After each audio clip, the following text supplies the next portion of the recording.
Making these videos to show that, to counter the assertion that's been made that there's no evidence for an association between Accutane and depression and suicide.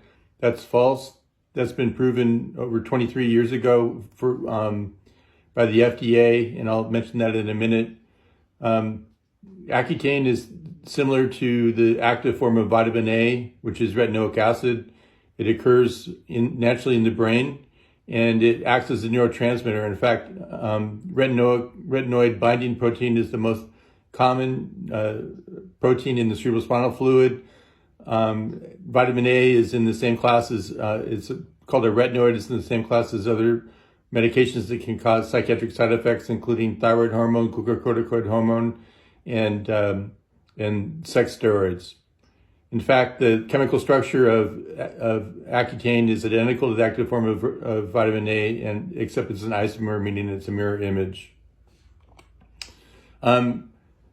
The retinoids can go into the nucleus of the cell and bind to DNA and cause gene transcription, and that's why about 50% of people who take Accutane when they're pregnant will have the baby will have birth defects. So it's a dangerous drug, and it was originally used as a chemotherapy agent for skin cancer.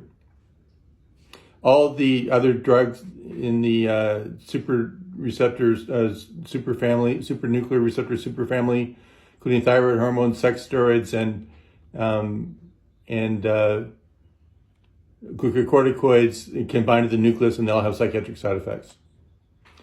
It's been shown in animal studies by O'Reilly et al., this is in 2006 and published in the Journal of Neuropsychopharmacology, that Accutane can cause behaviors that are associated with depression and myostatin, increase in freezing type behaviors, and immobility. In fact, these behaviors are used by the pharmaceutical industry